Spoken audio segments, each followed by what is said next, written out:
وہ پہلے ہی کہہ دیتے ہیں کہ مجھے یوسف کی قمیض کی خوشبو آ رہی ہے۔ یہ اللہ جب فضل کرتا ہے، اللہ جب ملانا چاہتا ہے تو اسباب آ جاتے ہیں۔ یوسف کی قمیض کی خبر تو وہاں پہ ہی ہو جاتی ہے، لیکن یوسف علیہ السلام کو آزمائش کے طور پر جب اللہ نے دور کرنا تھا تو کس انداز کے ساتھ اللہ نے حکمت عملی طے کی، کیونکہ اللہ بہتر جانتا ہے، وہ جو فیصلے کرتا ہے وہ اسی کی حکمت کے مطابق ہوتے ہیں اور وہ انسانیت کے لیے بہتر ہوتے ہیں۔ اللہ کا ہر فیصلہ انسان کے لیے بہتر ہوتا ہے۔ انسان کو سر تسلیم خم کرنا چاہیے اور رضا کا بندہ بن کے رہنا چاہیے، جس طرح یعقوب علیہ السلام نے صبر کیا۔ اب جب قمیض آنکھوں میں لگائی جاتی ہے، آنکھوں میں نور آ جاتا ہے، اس طرح یعقوب علیہ السلام، ان کے گھر والے اور ان کی ساری اولاد جو 12 بچے وہ مصر میں آتے ہیں یوسف علیہ السلام کی جہاں بادشاہت ہوتی ہے۔ یوسف علیہ السلام اپنی بادشاہی کے تخت پہ استقبال کرتے ہوئے اپنے والد کو تخت تک لے آتے ہیں، والدہ اور والد کو تخت پہ بٹھایا جاتا ہے، درمیان میں یوسف علیہ السلام بیٹھتے ہیں، پھر سب بھائی ان کو سجدہ تعظیمی کرتے ہیں، کیونکہ ان کی شریعت میں تعظیم کے لیے سجدہ جائز تھا۔ لیکن میرے اور آپ کے آقا و مولا صلی اللہ علیہ وآلہ وسلم جو شریعت لے کے آئے، اس میں اللہ کے علاوہ کسی اور کے آگے جھکنا حرام قرار دیا گیا، وہ تعظیم کی خاطر ہو یا عبادت کی خاطر ہو، دونوں صورتوں میں حرام قرار دیا گیا۔ لیکن یوسف علیہ السلام کی شریعت میں اس وقت کی تعلیمات کے مطابق تعظیمی سجدہ تو جائز تھا، لیکن عبادت کا سجدہ ہر دور میں صرف اللہ کو ہی رہا ہے، اللہ کے علاوہ عبادت کے لیے کبھی کسی کو سجدہ نہیں کیا گیا۔ جب بھائیوں نے سجدہ کیا تو یوسف علیہ السلام نے اپنے والد سے عرض کی کہ ابا جان، آج وہ خواب پورا ہو گیا جو بچپن میں نے آپ کو سنایا تھا کہ یہ چاند اور ستارے مجھے سجدہ کر رہے ہیں۔ یوں یوسف علیہ السلام پھر ان کو وہاں رکھتے ہیں اور اللہ فرماتا ہے کہ میں نے یوسف علیہ السلام پہ اپنی نعمت کو مکمل فرمایا، اور وہ یوں قرآن کہتا ہے کہ اللہ کی تعریف اور اللہ کا شکر ہی وہ ادا کرتے ہیں اور آخرت کی خبر ہی لوگوں کو دیتے ہیں۔ یہ جو صورت ہے یہ آقا علیہ الصلوۃ والسلام کی نبوت پہ دلیل کرتی ہے، کیونکہ جس وقت وہ مشرکین مکہ کے ساتھ یہودی مل کر یہ سوال پوچھ رہے تھے کہ آپ یوسف علیہ السلام کو بتائیے، تو مشرکین مکہ کو بھی یہ بات معلوم نہیں تھی، یہ صرف یہودیوں کو معلوم تھی۔ لیکن آقا علیہ الصلوۃ والسلام نے وحی کی طاقت سے، اللہ کے حکم سے ایک ہی مجلس میں یہ پوری کی پوری صورت اور پورا کا پورا واقعہ ان کو سنا کر وہ ششدر رہ گئے، اور اب تو ان کے لیے ایمان لانا آسان ہو گیا تھا اگر وہ سمجھتے کہ آقا علیہ الصلوۃ والسلام کس طرح غیب کی خبریں وحی کی صورت میں ان کے سامنے بیان کیے جا رہے ہیں۔ یہاں مشرکین مکہ کے لیے یہ بھی پیغام تھا کہ یوسف کے بھائی تو ان کو مارنا چاہتے تھے، لیکن اللہ ان کو بچانا چاہتا تھا، وہ کنویں سے اٹھا کر ان کو بادشاہ بنا دیتا ہے۔ اے مشرکین مکہ، ہے قریش کے نافرمان سرداران، ابو جہل، ابو لہب، ابو سفیان، تم محمد کا کچھ نہیں بگاڑ سکتے۔ جس طرح یوسف کو اللہ نے کنویں سے اٹھا کر بادشاہ بنا دیا، اس طرح تم دیکھتے رہ جاؤ گے کہ شرق سے لے کر غرب تک اس محمد رسول اللہ صلی اللہ علیہ وآلہ وسلم کا کلمہ عام ہو جائے گا۔ اور اللہ نے یہ بات سچ کر کے دکھائی۔ یہ سورت یوسف ان کو یہ پیغام دے رہی تھی کہ اللہ کا جو کام ہوتا ہے وہ ہو کر ہی رہتا ہے۔ اور آگے اللہ فرماتا ہے کہ یہ مشرکین مکہ یہ دنیاوی حرص کی وجہ سے ایمان نہیں لائیں گے، یہ نصیحت تمام عالمین کے لیے ہے، یہ زمین و آسمان کی نشانیاں ہیں، لیکن یہ لوگ پھر بھی اعتراض کرتے ہیں، یہ اندر کے کالے ہیں، یہ دل کے کھوٹے لوگ ہیں۔ آگے اللہ فرماتا ہے کہ یہ کیوں بے خوف ہو گئے آخرت کے عذاب سے؟ کیا یہ آخرت کے عذاب کا شعور نہیں رکھتے؟ اللہ کے راستے کو یہ بلا بیٹھے ہیں اور یہ مشرک ہو گئے ہیں، اور اللہ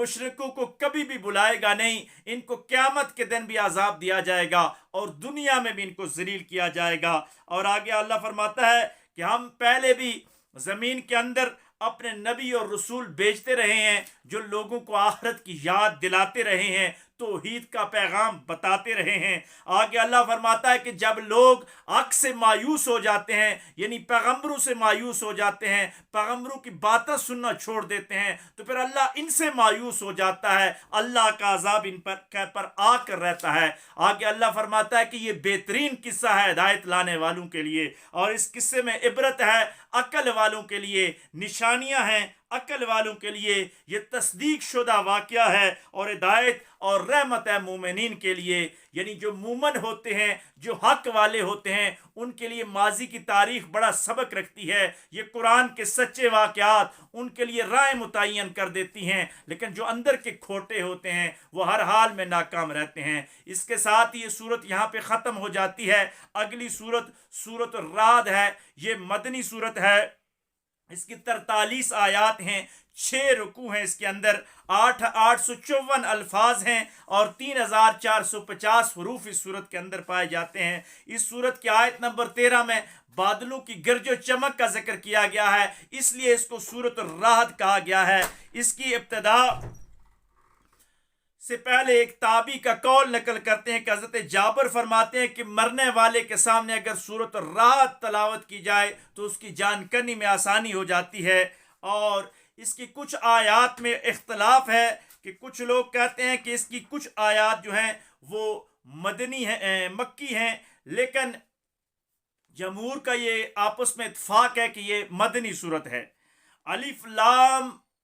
میم را سے یہ شروع ہوتی ہے کہ یعنی اللہ کا خفیہ پیغام جو اس نے اپنے محبوب صلی اللہ علیہ وآلہ وسلم کو بھیجا اور انہوں نے ریسیو کر لیا۔ اس کے ساتھ یہ اللہ فرماتا ہے کہ یہ آیات حق ہیں، تیری طرف اتاری گئی ہیں اے محبوب، لیکن اکثر لوگ ایمان نہیں لاتے۔ آگے اللہ نشانی کے طور پہ بیان کر رہا ہے کہ تم آسمان کو دیکھو کہ بغیر ستون کے اللہ تبارک و تعالیٰ نے کھڑا کر دیا، عرش عظیم اس کا قائم ہے، سورج اور چاند ستاروں کی منازل کو دیکھو، یہ سب نشانیاں ہیں تاکہ تم عقل حاصل کر سکو۔ اس کے ساتھ یہ اللہ فرماتا ہے کہ زمین، آسمان، پہاڑ، دریا، پھل، مذکر اور مؤنث کے جوڑے، دن اور رات، یہ سب غور و فکر کرنے والوں کے لیے نشانیاں ہیں۔ اس کے ساتھ یہ آگے اللہ فرماتا ہے کہ زمین کے مسلسل یہ مقطعات، یہ قطعات، زمین کے یہ ٹکڑے، انگوروں کے یہ باغ، یہ کھیت، یہ کھجوروں کے باغات، یہ پانی اور ان سب چیزوں کے اندر جو ٹیسٹ ہے، جو ذائقہ ہے، یہ سب اللہ نے پیدا کیا ہے۔ اس میں عقل مند لوگوں کے لیے بڑی نشانیاں ہیں۔ آگے اللہ فرماتا ہے کہ میں کافروں کو نصیحت کرتا ہوں کہ مٹی ہو کر تم نے دوبارہ اٹھنا ہے، پھر اس پہ اعتراض کیوں کرتے ہو، اس پہ تنقید کیوں کرتے ہو۔ آگے اللہ فرماتا ہے کہ یہ انکار والے ہیں، ان کی گردنوں میں توک ڈالے جائیں گے اور یہ دوزخ میں جائیں گے۔ یہ لوگ عذاب کی جلدی مچاتے ہیں، اے محبوب آ کے آپ سے بار بار پوچھتے ہیں کہ اگر آپ سچے ہو تو عذاب کیوں نہیں آتا۔ ان سے کہو کہ پہلے لوگوں پہ بھی عذاب آیا اور اللہ کے عذاب کا ایک وقت مقرر ہے اور وہ مقرر وقت پر آ کی رہتا ہے۔ آگے اللہ فرماتا ہے کہ یہ لوگ تیری رب کی نشانیاں طلب کر رہے ہیں، لیکن اتنی نشانیاں ہم نے بھیج دی ہیں، اس میں بھی غور کرنے والوں کے لیے بڑی نشانیاں ہیں۔ آگے اللہ فرماتا ہے کہ اللہ جانتا ہے جو ہر مادہ اپنے پیٹ میں اٹھائی پھرتی ہے، یعنی حمل کے دوران انسانی عورت ہو یا باقی مؤنث چیزیں ہیں جو اپنے پیٹ میں چیز اٹھائی پھرتی ہیں، اللہ کہتا ہے کہ وہ مجھے معلوم ہے، اللہ کو ہی معلوم ہے، اور ہر چیز کا مقرر اندازہ اللہ کو ہی ہے اور اللہ کے پاس ہی سب کچھ ہے، وہ جانتا ہے۔ آگے اللہ فرماتا ہے کہ تم آہستہ بات کرو یا اونچی آواز میں بات کرو، تم دن میں بات کرو یا رات میں کوئی مشورہ کرو، اللہ کے فرشتے سب کچھ لکھ رہے ہیں اور انہوں نے آپ کو گھیر کے رکھا ہوا ہے، تم کہاں جاؤ گے۔ آگے اللہ فرماتا ہے کہ ہم کسی سے بھی نعمت واپس نہیں لیتے، لیکن اگر وہ ناشکرہ ہو جائے، اللہ کی نعمتوں کا شکر ادا کرنا چھوڑ دے، تو ہم نعمت اس سے واپس لے لیتے ہیں۔ آگے اللہ فرماتا ہے کہ اللہ کا عذاب اللہ کے علاوہ کوئی اور دے نہیں سکتا اور اللہ کا عذاب اللہ کے علاوہ کوئی اور ٹال نہیں سکتا۔ آگے اللہ فرماتا ہے کہ یہ بجلیوں کی جو چمک ہے اس میں بھی ایمان والوں کی نشانیاں ہیں۔ صوفیاء اور عرفاء اور مفسرین فرماتے ہیں کہ جو آسمانی بجلی چمکتی ہے تو یہ اللہ کا ذکر بلند کر رہی ہوتی ہے، اللہ کی توحید بلند کر رہی ہوتی ہے۔ آگے اللہ فرماتا ہے کہ اللہ بڑی قوت والا ہے، اللہ کی قوت تک کوئی پہنچ نہیں سکتا۔ کسی بشر کا کیا پوری دنیا مل جائے تو اللہ کی قوت تک نہیں پہنچ سکتی، وہ قوت عظیم کا مالک ہے۔ یہ لوگ جو پکارتے ہیں اللہ کے سوا یہ کوئی بھی ان کی نہیں سنتا، سننے والا صرف اللہ ہے۔ اور اللہ فرماتا ہے کہ اتنی نشانیاں آ جانے کے بعد ان کی مثال اس شخص کی ہے کہ جس کے ہتھیلی میں پانی آ جائے لیکن وہ اپنے لبوں تک لے کے نہ جا سکے، پی نہ سکے۔ اسی طرح ہدایت ان کے لبوں تک تو آ گئی ہے لیکن ان کے سینوں میں نہیں آ رہی، ان کے قریب اتنی نشانیاں آ گئی ہیں۔ اللہ نے یہ جتنی کائنات کے تسلسل کے ساتھ نشانیاں دی ہیں کہ فطرتوں میں فاتر کو تلاش کرو، لیکن یہ بدبخت ان کے لیے یہ نشانیاں بیکار ہیں۔ آگے اللہ فرماتا ہے کہ سجدہ صرف اللہ کے لیے ہے، اور زمین و آسمان، صبح و شام، دن اور رات، یہ سب اللہ کی طرف سے ہیں۔ اور آگے اللہ فرماتا ہے کہ آسمان سے جس طرح پانی اترتا ہے، جو محنتی لوگ ہوتے ہیں، جو عقل مند لوگ ہوتے ہیں، اس پانی سے فائدہ اٹھاتے ہیں، ان کی کھیتیاں لہلہا جاتی ہیں۔ اور جو کم ظرف لوگ ہوتے ہیں، جو غافل ہوتے ہیں، جو سست ہوتے ہیں، ان پہ یہ بارش کسی طریقہ سے فائدہ نہیں پہنچاتی۔ اس کی صوفیانہ مثال یوں دی جائے کہ بارش ہو رہی ہو، آپ برتن الٹا کر کے رکھیں تو آپ کا برتن خالی رہ جائے گا، وہی برتن اگر سیدھا پڑا ہو، کھلا پڑا ہو، تو بارش آ کے اس کے اندر گر جاتی ہے۔ اس طرح اللہ فرماتا ہے کہ یہ قرآن بھی میں نے آسمانوں سے اتارا، یہ لوح محفوظ سے آیا، یہ عرش سے آیا، یہ بھی آسمان سے آیا۔ جن سینوں کے اندر وسعت تھی، جو حق کے لیے کھلے ہوئے تھے، جن کے دل اللہ کی رضا کے طالب تھے، ان کے اندر تو یہ ہدایت سمو گئی، لیکن جن کے برتن الٹے پڑے ہوئے تھے، جو غافل تھے، جو شیطان کے راستے پہ چل رہے تھے، یہ قرآن ان کے لیے فائدہ نہیں پہنچا سکا۔ آگے اللہ فرماتا ہے کہ ماننے والوں کے لیے جنت ہے اور نافرمانوں کے لیے میں نے جہنم کا عذاب تیار کر کے رکھا ہے۔ آگے اللہ فرماتا ہے کہ یہ جو نصیحت نہیں سنتے، یہ دل کے اندھے لوگ ہیں، یہ نابینے لوگ ہیں۔ آگے اللہ فرماتا ہے کہ مومن اللہ کے ساتھ عہد نبھاتے ہیں، یہ کافروں کی طرح اور منافقوں کی طرح وعدے سے پھر نہیں جاتے۔ مومن اللہ کے ساتھ عہد نبھاتا ہے، یہ لا الہ الا اللہ محمد رسول اللہ پڑھ کر وعدہ نبھاتا ہے کہ اللہ کے سوا کسی اور کو معبود نہیں مانتا، اور محمد علیہ الصلوۃ والسلام کے علاوہ کسی اور کا نظام نہیں مانتا۔ آگے اللہ فرماتا ہے کہ خوف رکھو حساب کے دن کا، یعنی قیامت کے دن کا خوف رکھو۔ اس کے ساتھ ہی اللہ فرماتا ہے کہ جو مومن لوگ ہوتے ہیں وہ صبر کرتے ہیں، وہ نماز قائم کرتے ہیں، وہ زکوٰۃ دیتے ہیں، وہ صدقہ و خیرات چھپ کر بھی کرتے ہیں اور علانیہ بھی کرتے ہیں۔ آگے اللہ فرماتا ہے یہی لوگ جنت والے ہیں اور اس میں ہمیشہ رہیں گے۔ اس کے ساتھ ہی اللہ فرماتا ہے کہ جنت والوں پہ یہ نعمت بھی ہوگی کہ ان کے آباء و اجداد، ان کی بیویاں اور بچے اگر وہ بھی جنت والے ہوئے تو وہاں یہ آپس میں ملاقات بھی کیا کریں گے، اور فرشتے ایک ایک دروازے سے آ کر ان کو سلام کہیں گے۔ ہاں جنتیوں، کتنی تمہاری قسمت ہے، دعا کریں کہ اللہ ہم سب کو بھی جنت عطا فرمائے۔ اللہ فرماتا ہے کہ اللہ کا عہد توڑنے والے، یہ بد عہد، یہ فسادی اور ظالم لوگ ہیں، ان کا ٹھکانہ دوزخ اور جہنم ہی ہے۔ آگے اللہ فرماتا ہے کہ اللہ جس کو چاہتا ہے اس کا رزق وسیع کر دیتا ہے، اور جس کا چاہتا ہے اس کا معیشت تنگ کر دیتا ہے۔ آگے اللہ فرماتا ہے کہ یہ کافر بار بار نشانیاں مانگتے ہیں، ان کو کہو کہ اتنی نشانیاں آ چکی ہیں، اللہ ہی جس کو چاہتا ہے ہدایت دیتا ہے، اور اللہ ہی چاہتا ہے جس کو گمراہ کرتا ہے، کیونکہ اللہ دلوں کو دیکھ رہا ہوتا ہے۔ جو دل حق کا طالب ہوتا ہے اس کو ہدایت مل جاتی ہے، جو فسق و فجور والا ہوتا ہے، جو طاغوت والا ہوتا ہے، جو شیطان والا دل ہوتا ہے، اللہ اس کو ہدایت عطا نہیں فرماتا۔ آگے اللہ بڑی ہی خوبصورت بات، جو کمال بات ہے، ایمان کی حلاوت آ جاتی ہے، بندہ اش اش کر کے اٹھتا ہے اس آیت پہ کہ اللہ فرماتا ہے کہ جو ایمان والے ہیں وہ اللہ کے ذکر میں سکون تلاش کرتے ہیں، وہ کسی اور چیز میں ذکر نہیں، وہ سکون نہیں تلاش کرتے کہ نہ دنیا سے، نہ دولت سے، نہ نیا گھر بسانے سے تسلی دل کو ہوتی ہے، خدا کو یاد کرنے سے وہ اللہ کا ذکر کرتے ہیں۔ اور ساتھ ہی پھر آگے اللہ ان کی تعریف بھی فرما رہا ہے اور عام لوگوں کو بتا رہا ہے کہ الا بذکر اللہ تطمئن القلوب،